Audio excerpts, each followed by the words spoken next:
Reconciliation isn't going to happen by any one person or any one organization or any one group. It's got to be a collective effort. It's got to be inclusive, and it's got to be participatory, because that's what it is going to take.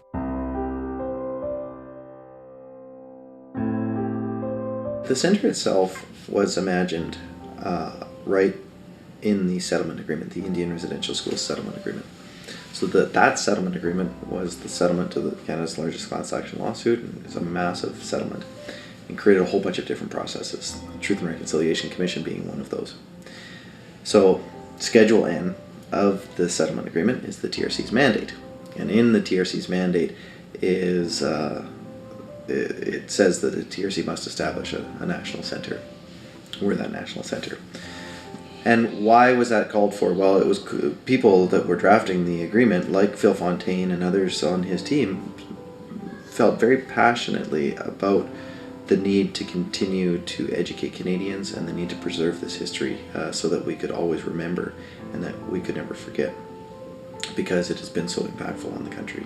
The building is located on the University of Manitoba campus, and we're in a beautiful old home, actually, is what it is, which is meaningful in some ways because we're actually a home for these records, and beyond just a home for the records, it's actually really nice to be inside a house as well, because of course it was the home that was so attacked in the entire residential school era. It was an attack on families, and it was attacked on that notion of home, that idea of a safe place where families could be together. So the environment that we tried to create here is honoring that sense of home and sense of place and sense of safeness. And it's not a big building, but it's a good building, and it's one that absolutely is open to the public, and where we sincerely hope that people, students, survivors, their family members will find their way here just to walk around or to work with some of the records here in the building. It's that despite this being on the University of Manitoba campus right now, and this being sort of the primary home for the records, is that a notion of partnership and nationalness is embedded right in the function and format of the centre as well. So we're seeing other universities across the country pick up that call to action. University of British Columbia is building a multi-million-dollar space right in the heart of their campus, which is so exciting.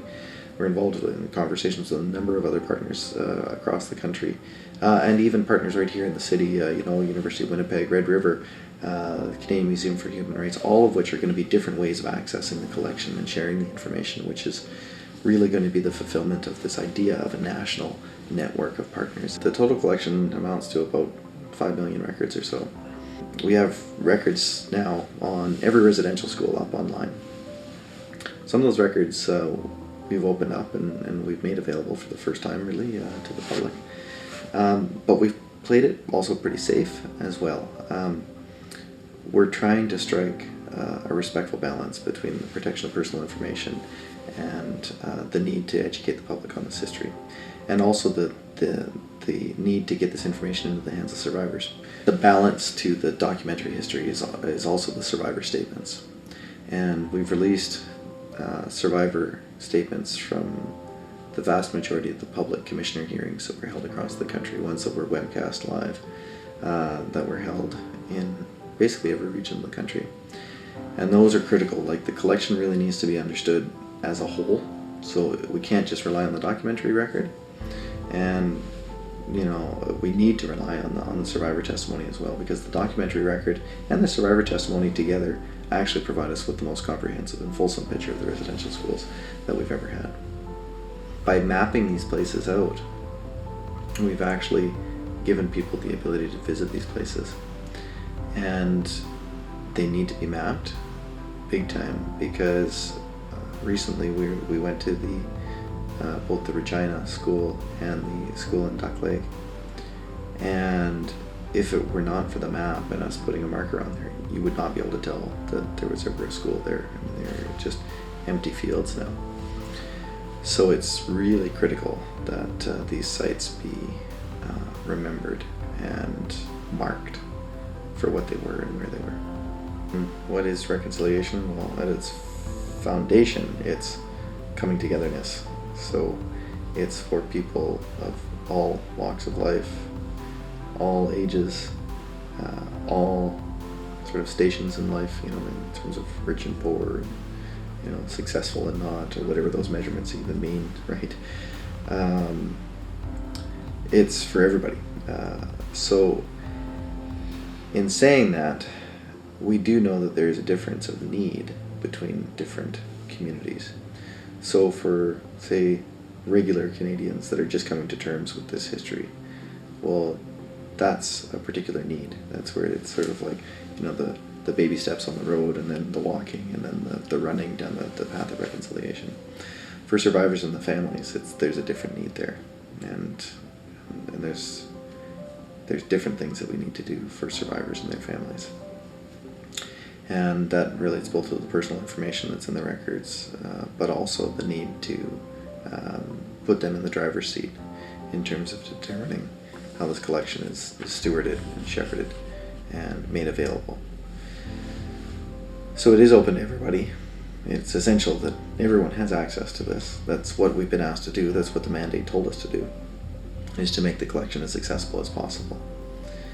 But at the same time, we need to recognize that we're serving different audiences of people with specific needs and specific reasons for why they would be wanting to work with this information, and that requires different sensitivities to each one of those groups. We have to collectively sort of recognize that this process that we're going to go through as a nation will evoke strong emotions, and the ability that we have with this database is that it's at the ready to be there when we need it, and people should be encouraged and be aware that it's okay to take little bites. Without a doubt, there is information in that database already that is bone rattling in a way, like will shake you to your core. And we absolutely have an obligation to listen to survivors. But we also need to take care of ourselves in the process. And it's important that people take care of themselves in the process as well, to the extent that they can, and recognize that it is perfectly real and perfectly normal and perfectly expected to have strong emotional reactions to this material. And that's actually a good thing. If you're not affected by this history, there's a problem. The benefit of strong emotions is that they can be motivating as well, though. So if we can take that anger or that sorrow and channel it and push that stuff forward and try to create that better society, then we're actually on a pretty good path.